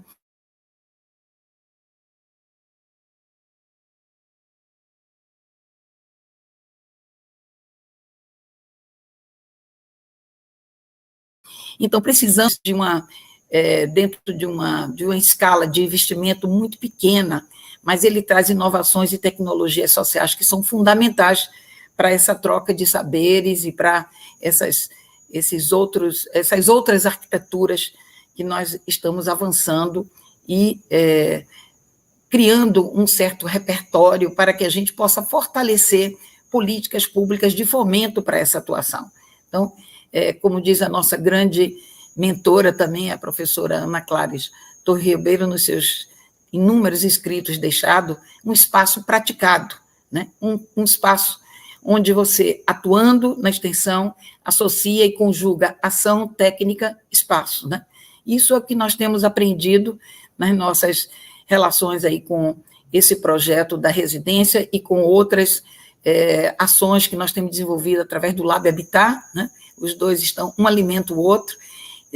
Publicamos recentemente, eu vou mencionar para os que quiserem aprofundar esse tipo de argumentação, através da Associação Nacional de Pesquisa e Pós-Graduação em Arquitetura e Urbanismo, ANPARC, nós acabamos de publicar um livro no tema da pesquisa em projeto e extensão na pós-graduação, que entendemos que é na pós-graduação onde está o maior desafio extensionista, para além dos eventos, para além do diálogo com a sociedade, no sentido, vamos dizer assim, de passar o que nós fizemos, o que nós aprendemos, mas no sentido de estar junto, de aprender juntos. Esse é um desafio grande para a pós-graduação, interagindo com a graduação, e a residência vem promover essa possibilidade através desse curso, como nós vamos mostrar aí algumas situações ilustradas que falam por si só. Então, esse momento de grandes impasses, né, é dessas contribuições que nós entendemos que surgirão oportunidades verdadeiras de transformações para a nossa atuação, né? A nossa demanda profissional, no momento atual, ela está muito aquém da cidade real. Então, são números que eu não me canso de trazer, porque é uma pesquisa que eu acho que ilustra o distanciamento do arquiteto urbanista da sociedade como um todo, uma pesquisa feita pelo CAL-BR, em 2015, o CAL é o Conselho de Arquitetura e Urbanismo, para aqueles que estiverem ouvindo e não são arquitetos, né, que revela que, naquele momento, apenas 7% dos brasileiros pesquisados, né, anunciaram terem contratado, em algum momento, serviços de arquiteto. E veja que, paradoxalmente, eu vou insistir nesse termo, havia, então, 150 mil profissionais titulados no Brasil. Atualmente, são quase 200 mil. Aqueles 150 estavam titulados por 500 faculdades de arquitetura. Atualmente, são próximos a 750. Então, a ampliação desse campo de atuação ela é fundamental para a sociedade e para a arquitetura. Então, esse é o nosso grande desafio, percorrer essa maior amplitude da nossa inserção na cidade real. Então, e veja que aquela pesquisa retrata, vamos dizer assim, está mais relacionada à possibilidade de contratação. Então, muito além da renda individual, o que nós vemos é um esvaziamento, né, desse tipo de atuação na própria política pública. Cada vez arquitetos estão menos inseridos na atuação das políticas públicas. Então, essa renovação profissional no nosso campo de atuação, ela é fundamental e, na pós-graduação, muito além do conhecimento crítico que já fazemos há décadas e avançamos bastante sobre o passado, o presente e o futuro, é preciso experimentar, né? É preciso ir para a cidade. É preciso estar na cidade, como forma de viabilizar essa relação, de fato, transformadora que estamos aqui discutindo hoje. Então, a inclusão da extensão universitária, ela já se coloca aí desde a Constituição, mas e tem grandes avanços aí com o Plano Nacional de Extensão, esse encontro de pró-reitores, a gente percebe que conquistou grandes avanços, como, por exemplo, o projeto ProExt do Ministério de Educação, que entre 2003 e 2008 foi tão importante para a nossa atuação e que agora está completamente desmontado, né? Então, por outro lado, nós percebemos nas faculdades um crescimento muito grande de atuações nessa área, como esse evento aí que está se abrindo hoje, mas nós temos dentro da nossa Faculdade de Arquitetura, por exemplo, eu espero que haja possibilidade de ter outras interações além das nossas aqui hoje, que possam ouvir esses projetos extensionistas, são muitos, trabalhando a questão de gênero, da etnia, há uma variedade hoje, muito para além da precariedade e para além das possibilidades construtivas a trabalhar com essas interações mais plurais da sociedade. Então, nós vimos também que os grandes avanços que tivemos com a interação das nossas instituições profissionais, como o IAB, a Federação Nacional de Arquitetos Urbanistas, desde a década de 60, 70, aponta, e temos práticas nessa direção. Mas vamos ver uma campanha mais acirrada agora com o Conselho de Arquitetura e Urbanismo, né, que foi criado em 2011, ou seja, uma coisa extremamente recente, uma conquista política que vai se fazendo aos poucos, e há uma campanha muito vigorosa nacionalmente, onde 2% da arrecadação desse conselho é destinada a projetos de assistência e assessorias técnicas. Então, muitos avanços aí teriam que ser apontados, mas é, sobretudo, a lei de assistência técnica que nos dá uma base legal, uma lei criada em 2008, aprovada em 2008, né, chamada Lei de ATIS, que, infelizmente, ainda não regulamentada, ela não cria fundos, né, ela ainda não teve a capacidade de, vamos dizer assim, de fomentar socialmente o fundo necessário para que a ATIS se consolide como uma política pública. Então, esse é o maior desafio que nós temos, né, porque já temos a base legal, né, e estamos aí com a ajuda técnica, né, do nosso Saron. Não sei se Saron pode entrar aí com a ilustração, Saron, para que a gente possa trazer mais elementos aí para quem está assistindo o nosso trabalho. É possível? Isso, então. Muito rapidamente, nós temos aí a nossa faculdade, essa casinha onde funciona a residência em arquitetura, urbanismo e engenharia. Pode passar, Saron, vamos fazer bem rápido aí. E os nossos mentores, né? É um projeto, e aí eu também reafirmo o que Fabiana já falou, a gente começa, porque esse é um projeto extensionista de longa duração, né? A nossa ideia é que a residência ela se firme como política universitária na área de arquitetura e urbanismo, tal qual já existe amplamente, de forma consolidada, na área da saúde, que é alimentada pelo SUS, né? Então, a regulamentação da nossa lei de assistência técnica ela é fundamental. Então, a ideia surge a partir do Lefebvre, a partir de suas ideias do direito à cidade, não apenas como um direito dos bens materiais e do acesso, né, à habitação, ao transporte, mas, sobretudo, o direito à cidade como a construção coletiva da obra. Então, esse, para mim, é a essência da extensão. Nos acompanha também, pode ir adiante, isso vai se aprofundando com as leituras do Paulo Freire, nosso grande educador, que trabalha a extensão, não assistência técnica como um projeto assistencialista, distante, né, o técnico do objeto que será trabalhado, mas um projeto juntos, né, construindo dialogicamente as possibilidades de mudança e transformação dos indivíduos e da realidade, não é? E no nosso tripé conceitual, evidentemente, o Boaventura de Souza Santos, que tem visualizado a área de extensão da universidade como o grande elemento de fortalecimento, sobretudo da universidade pública. Então, é uma leitura fundamental para que vocês façam, e é desse tripé que a gente vai montando e avançando, pode passar no nosso processo.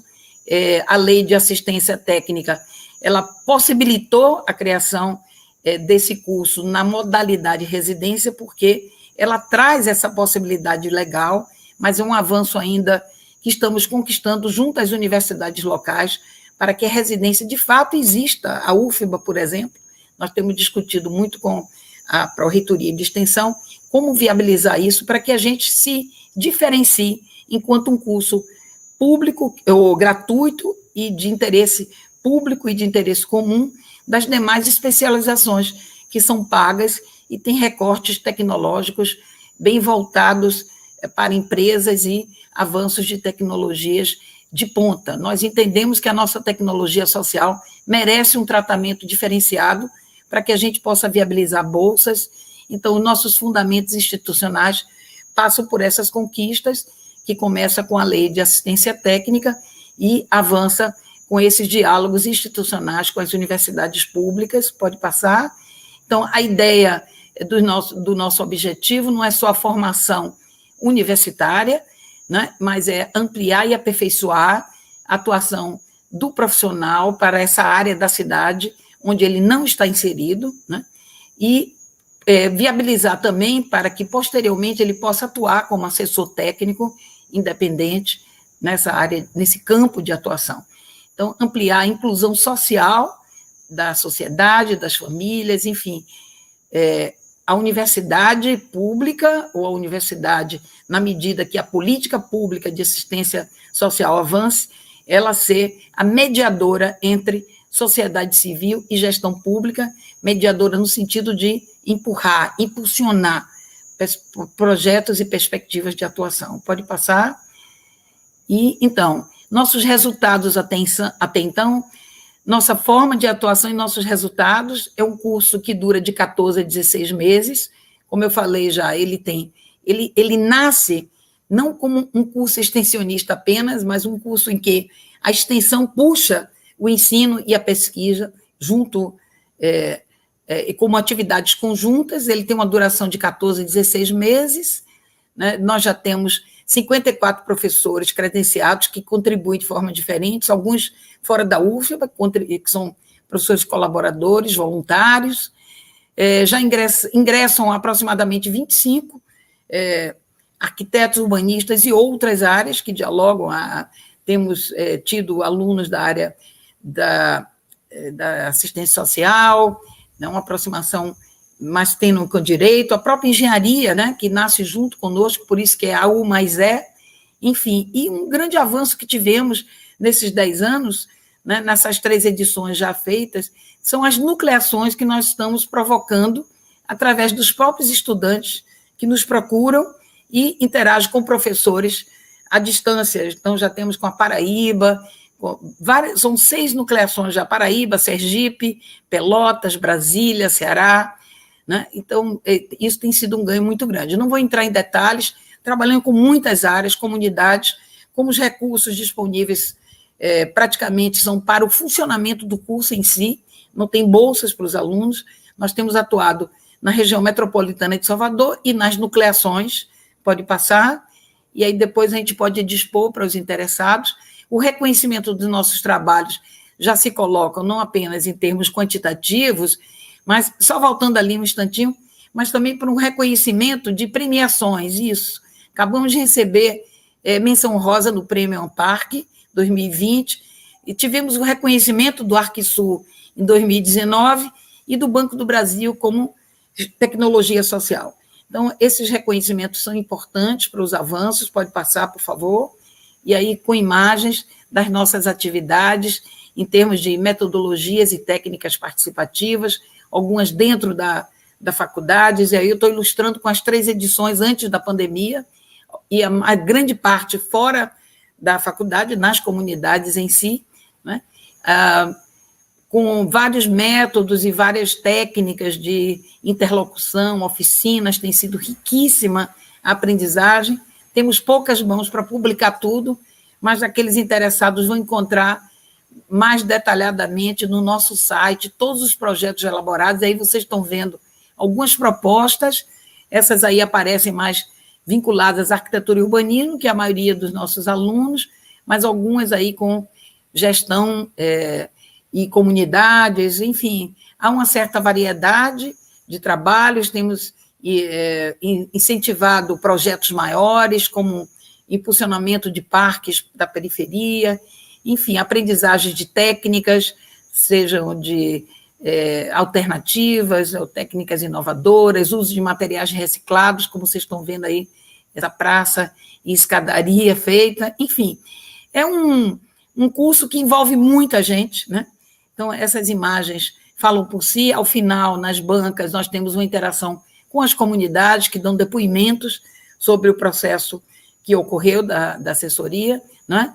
Os projetos são repassados para as comunidades, a nossa expectativa é que os concluintes possam dar continuidade e buscar recursos como assessores para tocar esses projetos, como eu falei, impulsionando as políticas públicas, pode passar, e aí já fechando, que eu já estou aqui no meu tempo um pouquinho avançado. Então, como é um curso de especialização, né, nessa troca de atuação de cada um dos segmentos envolvidos, os alunos recebem o certificado de especialização emitido pelo MEC e pela nossa Pró-Reitoria de Extensão, pode passar. Então, é um curso que dá desdobramentos, e aí uma série de desdobramentos, eu vou citar alguns, né? Temos conseguido, pós-projetos, alguns convênios, né? O ideal é que tivéssemos mais convênios com as prefeituras, mas as prefeituras estão muito distantes ainda dessa reaproximação, né? Não pela pandemia, mas pela realmente inflexão das políticas sociais no Brasil, das políticas públicas. Nós temos formado gestores públicos, temos trabalhado com alguns editais, as nucleações, que eu já me referi, articulações diversas, né? Enfim, esse diálogo nacional entre essas nucleações tem sido fundamental. Pode passar. Então, volta ali, por favor, só no mapeamento, para a gente ter uma... Isso. Então, Salvador aqui, os lugares onde estão localizadas essas nucleações, todas em universidades públicas, as áreas de Salvador onde temos trabalhado, pode passar. Eu não vou entrar nesse detalhe, mas o que está ali colocado é a divisão das atividades a cada semestre, como são basicamente 3 trimestres, né?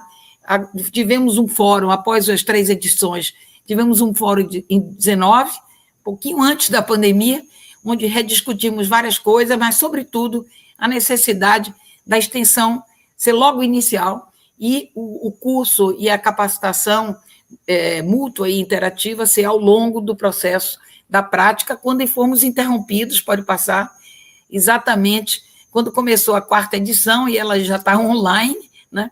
É quando inicia-se a pandemia e o afastamento, né? E o conjunto de professores tem sido muito criativos, né? Pode passar, na possibilidade de como atuar à distância, né? Dentro de comunidades. Então, o primeiro projeto que foi mobilizado foi o Mobiliza Hall, onde se tentou fazer projetos de solidariedade na questão da higiene, pias. Então, foi um trabalho muito interessante, que está bem documentado no nosso site. Pode passar? Pode passar. Esse foi um projeto super interessante também, que fomentou não apenas a questão da capacitação teórico-prático, mas trouxe também, foi um ciclo de debate, trouxe vários eventos e vários professores e comunidades de vários lugares do Brasil. Aquilo que eu falava antes, né? O avanço da tecnologia para estas interações universitárias, eu acho que nós ganhamos muito com isso, né? Ainda que, como Fabiana falou, nem todos podem estar participando disso, dadas as limitações de renda e de acesso à tecnologia. Mas esse foi um projeto muito rico, inclusive os professores que coordenaram estão mobilizados aí para publicar esse trabalho, que foram 8 grandes mesas com as mais diversas contribuições, pode passar, e aí já fechando, não posso me perder aí nos detalhes, várias participações aí com o que foi promovido com a própria UFBA, né, no Congresso UFBA e outros eventos que temos atuado, pode passar. Mas o desafio realmente é a ida a campo agora, né? Então, esses ganhos todos que nós tivemos, de um lado, que fortalece a possibilidade da residência, né? Mas que nos coloca esse desafio de como ampliar essas ações, né? E aí estão eles colocados, como ampliar essas ações, como impulsionar a regulamentação da lei de ATIS, né? Como trazer as regulamentações acadêmicas, interdisciplinares, para o próprio ambiente das universidades, onde elas estão sendo geradas, as bolsas acadêmicas. Hoje, para vocês terem uma ideia, nós não podemos alocar bolsa para cursos de extensão. Então, isso é completamente antagônico à ideia da residência como não prestação de serviço, não é isso que nós nos propomos, mas como possibilidade de estar junto e construir junto com as comunidades. Então, essas articulações institucionais têm sido avançadas, mas é, sobretudo, também no repertório dessa rede interativa de projetos que nós estamos aí trabalhando, né, tentando agregar outros núcleos de pesquisa para nos ajudar com isso, e as nucleações têm sido... Pode fechar, que aí já está terminando. Eu acho que acabou aí. Isso. Aí tem algumas das nossas indicações para aqueles que queiram ler e apreciar um pouco mais esses resultados.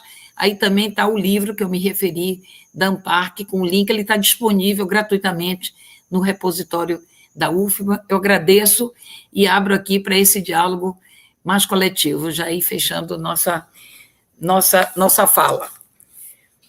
Então, Sérgio, com você aí para a gente discutir aí em conjunto. Eu espero não ter passado aí dos meus 20, meia hora pedida. Obrigado, Ângela. Antes de mais nada, também aqui reforçar o comentário de Ariadne, que por aqui pelo chat, pelos comentários do YouTube, chegam para nós as perguntas. Também, enfim, eu também registrei aqui no chat, mas vendo aqui sua apresentação e a própria fala de Fabiana, também e o TV Rede como nosso motor aqui de encontro hoje, registrar realmente o quanto a gestão de NAIA, né, foi importante assim no desenvolvimento dessas coisas que a gente está conversando hoje aqui, né? Então, enfim, não sei se NAIA ainda está aí, mas reforçar, independente de qualquer coisa, essa continuidade, né, de um debate que vem da gestão de NAIA, reforçou esses lugares de forma muito importante e que, por conta disso, assim, a gente vê que faz todo sentido seguir debatendo. Eu, na verdade, tenho aqui, acho que uma provocação, mas eu vou primeiro passar para a Ariadne, até porque acho que ela pode sentir um pouco melhor no âmbito do TV Rede, que provocações aos estudantes que estão nos assistindo, que vão nos assistir, porque isso fica gravado uma das outras coisas interessantes é que isso fica gravado na nossa página, e a gente vê que depois as visualizações se multiplicam, né? Interessante como o assíncrono aparece. Então, Ari, deixo com você. Ok, Sérgio, obrigada. Bom, primeiro, eu queria agradecer imensamente as falas da professora Ângela e da professora Fabiana, porque eu acho que essas falas é que vão motivar, né, a reflexão dos estudantes, porque a gente tem sentido, por exemplo, dentro desses anos todos de desenvolvimento do TAIE, uma aproximação muito pequena, né, com relação a esse desafio de trabalhar a relação da universidade com o seu contexto social, de fato, né? E aí eu acho que nós, na UFBA, inclusive, temos uma retórica extensionista bastante forte, né? Então, acho que é importante para os estudantes que vão participar do workshop terem um acesso muito mais direto com as produções da residência, mas também com as produções da própria UFBA, né? Porque nós já temos um acúmulo de ações, né? Então, acho que o interessante também do TAIE é a possibilidade de visibilizar as ações que já acontecem. Então, de repente, nós já temos aí ações, respostas, situações de aproximação que podem ser muito bem incorporadas no desenvolvimento do TAIE, né? Então, acho que essa provocação que vocês trazem, ela é super importante e amplia a ideia realmente de rede.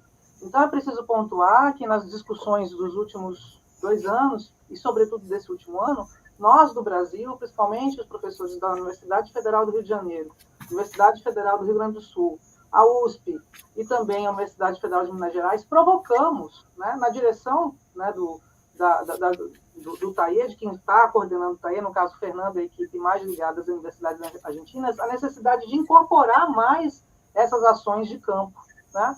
Até porque nós temos uma retórica muito grande nessa possibilidade de conexão, não só interdisciplinar, mas a gente vê um acúmulo de situações aí, e a ideia de rede ela tem que expandir o território da universidade, né?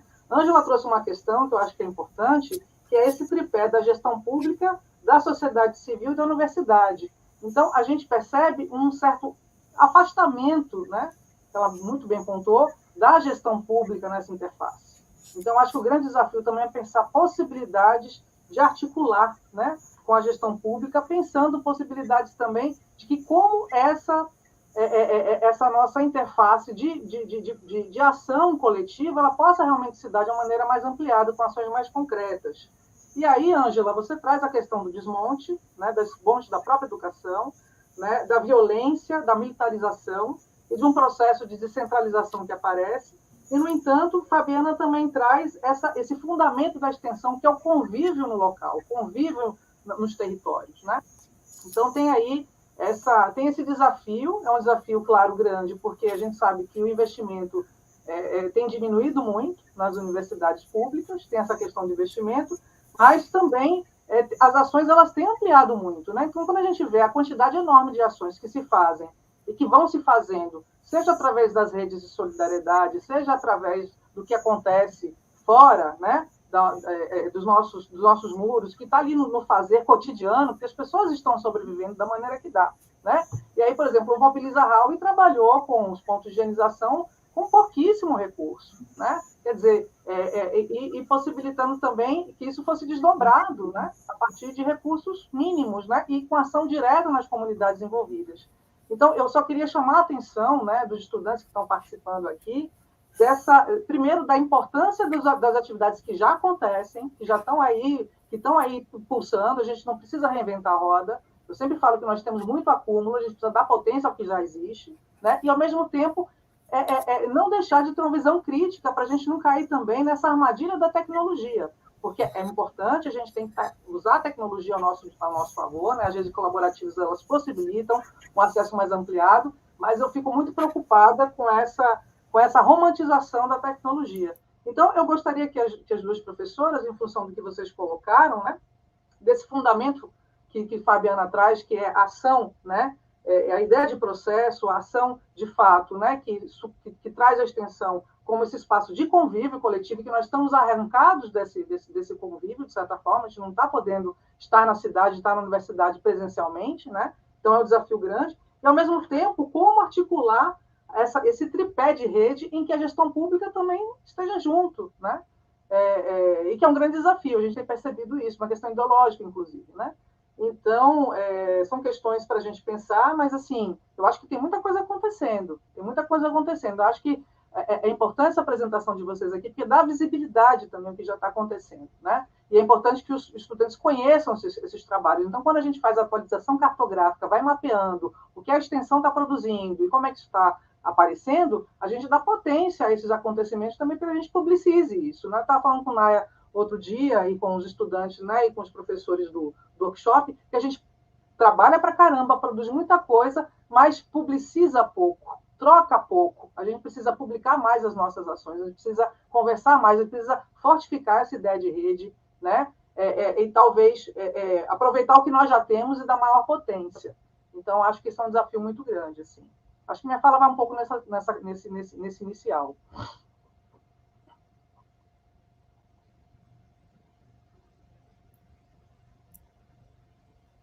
Fabiana, lhe passo aí para dialogar com a Ariadne.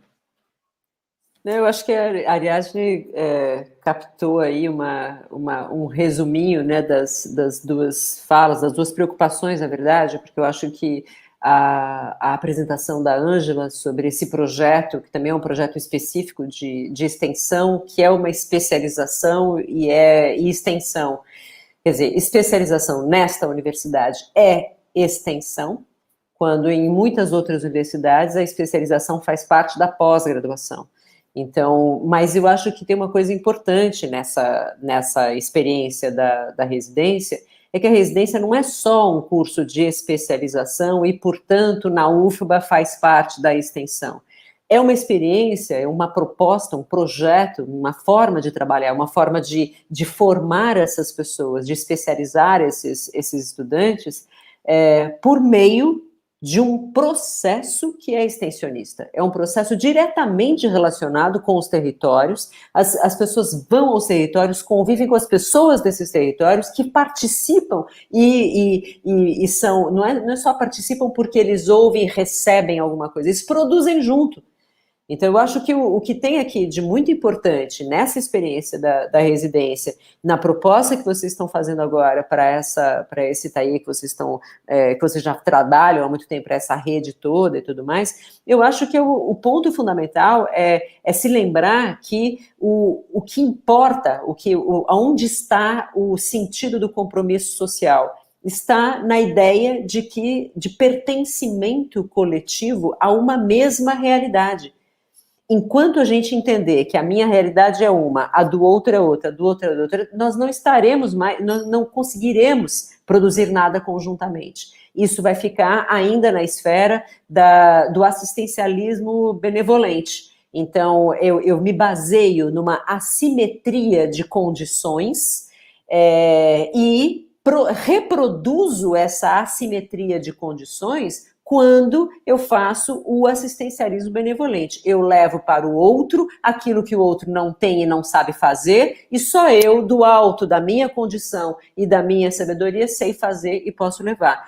Quando, na verdade, esse tipo de reconhecimento, de um pertencimento comum e um projeto comum, ele pressupõe justamente que a assimetria, que é fato, a assimetria de condições das pessoas que participam, ela deve ser trabalhada por uma simetria de atuação. A simetria é a da participação. A gente participa de maneira simétrica, porque é isso que a gente chama de coprotagonismo, é isso que a gente chama de dialogismo, são os nomes diferentes para dizer uma mesma coisa, que o princípio da participação tem que ser um princípio de igualdade de condições para participar. Mesmo que haja uma desigualdade de condições para cada um ser o que é. E há uma desigualdade de condições para isso. Então, o nosso desafio numa atividade de extensão é justamente lidar com essas coisas sem correr, sem cair nessa tentação do assistencialismo e sem cair na tentação de, como a Ariadne lembrou, né, de nos acomodar nesse pressuposto de que uma tecnologia de informação, de comunicação, permite o alcance de milhares de pessoas. Então, isso já basta para sustentá-la como sendo a opção de comunicação com as pessoas. Né? A gente está deixando de levar bilhetinhos, estamos deixando de ir pessoalmente dar o recado. A gente não tem mais um menino mensageiro, a gente usa a internet para dispara coisas para milhões de pessoas que eu nem sei quem são. Então, acho que o grande problema é o cuidado de não tratar a extensão como se fosse uma garrafa que bota uma mensagem lá dentro e solta no mar. Quem quiser, pegou. Não. A extensão só acontece se eu souber com quem eu estou fazendo e se eu fizer junto com este que eu passo a conhecer porque estou fazendo junto com ele. Eu acho que esse é o desafio maior mesmo da experiência toda.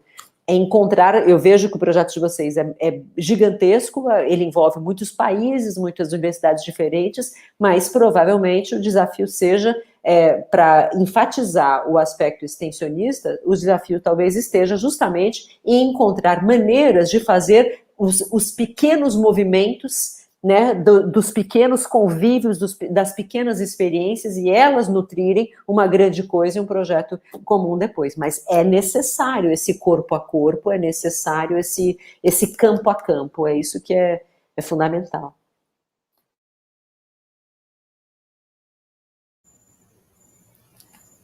Perfeito. Fabiana, a própria Mobiliza Hall, enfim, quer dizer, o movimento, quer dizer, ainda era muito cedo na pandemia e, inclusive, um momento muito assustador, até diria, quer dizer, e houve um momento de, assim, né, capitaneado aí por professor Daniel, professora Kim, diz, não, vamos lá para a faculdade, Sérgio, abre a faculdade, e fomos lá abrir a faculdade para fazer os protótipos das pias, etc., porque estava posto, né, assim, essa questão do corpo a corpo e do real, no contraponto a tudo que se começava a se, enfim, virtualizar, né? E foi muito curioso, porque também, por outro lado, quer dizer, na verdade, o virtual que depois faz expandir, né? Então, assim, tem uma correlação de coisas que, de fato, é muito curiosa nesse momento, mas reforça também, acho que sua fala, por exemplo, lembrando, assim, desse episódio que foi muito forte, né? Ângela, professor Zé Neto pergunta, né?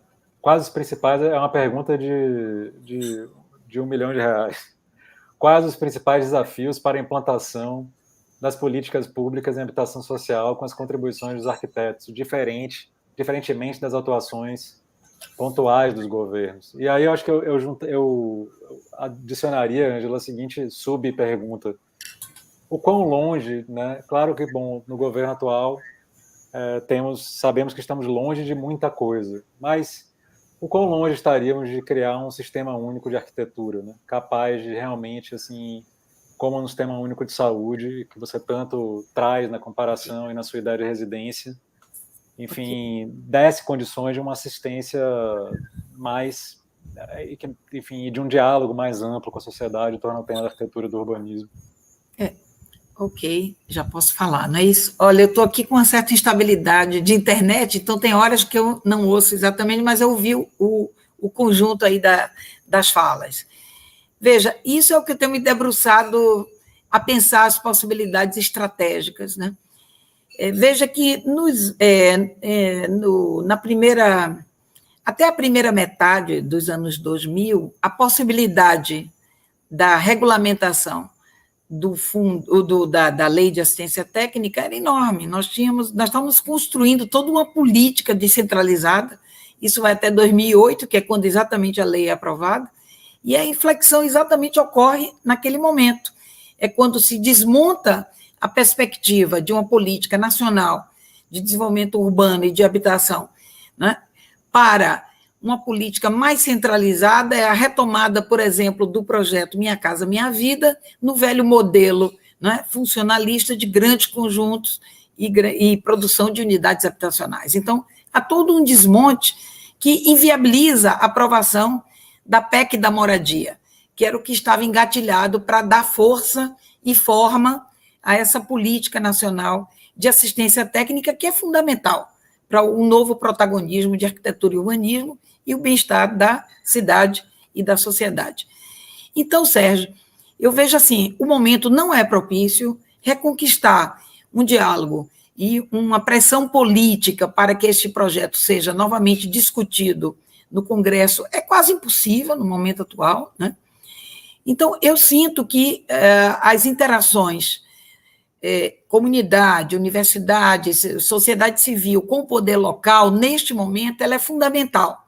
Se não podemos começar uma política nacional, por que não, como foi nos anos 90, né, o pós-abertura política, por que não fomentar essas experiências pelo poder local? Então, nós temos aí vamos dizer assim, um projeto político, não só de eleição de governantes, mas de mobilização de governantes, até porque o pós-pandemia ele já está trazendo, né, uma crise econômica para o investimento urbano nas cidades enorme, né? E a tomada do urbanismo neoliberal, dos grandes projetos, tira os grandes capitais e os grandes recursos do poder local, né?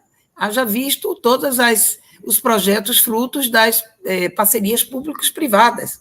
Durante 33 anos, esse recurso sai de Salvador, fica com as grandes conglomerados que ganharam os processos e que movimentam esses serviços públicos. Então, essa mobilização local, seja pela Câmara de Vereadores, seja com os novos gestores eleitos, né, é fundamental.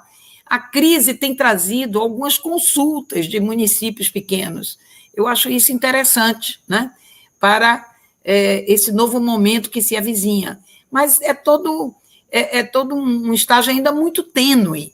Eu acho que o grande desafio que nós temos é um desafio político de construção de novas políticas habitacionais e urbanas. Então, é um desafio político que envolve todos os segmentos. E eu acho que a universidade, sobretudo as universidades públicas, avançaram bastante.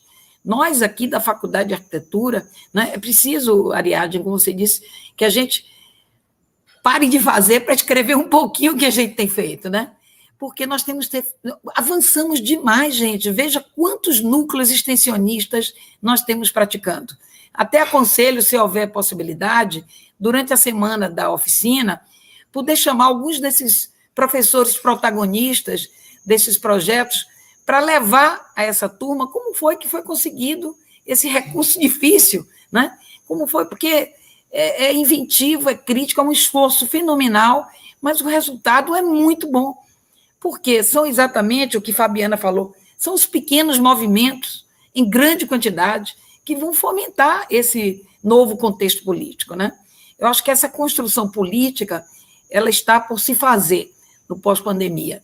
E eu acho que a pandemia, com essas tecnologias, ela nos trouxe a possibilidade de nos fortalecermos em rede. Nós somos muitos. Por exemplo, na arquitetura, Fabiana, nós temos, não só na arquitetura, na discussão da cidade, nós temos hoje o BR Cidade, que é uma potência de agregação de instituições, de universidades, de movimentos sociais, né? Agora vai fazer o 3º Fórum Nacional. Então, há um crescimento muito grande por parte nossa, sociedade civil, né? O desafio é esse avanço político, né? E o avanço do diálogo com o poder local. Buscar aqueles gestores que tenham a sensibilidade para entender que o trabalho conjunto entre universidades, comunidades e prefeitura, ele exige pouco recurso e ele dá muitos desdobramentos, né? Então, esse é o nosso convencimento, e esse convencimento ele só vai se dar com a divulgação dos nossos trabalhos e com as práticas, né? Nós temos que buscar onde estão esses pequenos fomentos, e a Pró-Reitoria de Extensão faz aí uma mágica para distribuir pouco recurso, né, por muita gente, mas são desdobramentos muito valiosos, porque a comunidade consegue ver na prática real que a arquitetura e urbanismo viabiliza, na prática construída, possibilidades reais de melhoria, né? Então, tem avanços aí significativos Brasil afora, o apoio do CAU e dessas instituições profissionais tem sido também fundamental, né? O CAU tem mais recursos do que o IAB, então esses 2% também tem sido esticado bastante, né? Nós temos programas de, por exemplo, um sanitário por família, agora no Rio Grande do Sul, um programa que está andando muito bem com esse apoio e que vai mobilizando as prefeituras. Então, eu diria que, para os jovens que nós estamos falando, é um momento de desalento, às vezes, porque ele olha o horizonte, né? Ele quer ser arquiteto ou arquiteta, né? Eles gostam do cooptar, a grande maioria, eles querem ser educadores da cidade também.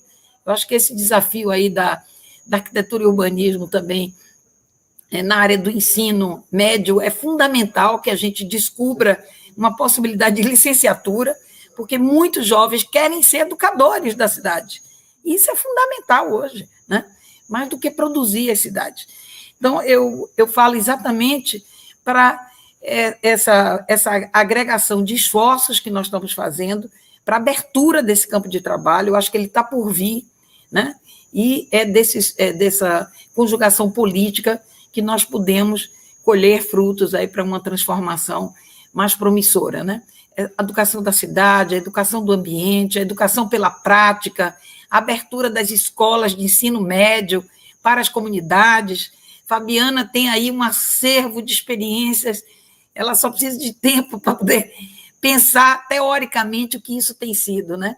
A gente vem acompanhando aí muitos desses projetos do Proext e é um acervo assim, muito interessante, que eu acho que são eles que alimentam essa conquista política social mais ampla, né? Eu acho que por aí a gente vai dialogando com quem fez a pergunta. Então, vamos tocar o barco aí junto ao poder local, onde a gente sentir que tem essas possibilidades, né?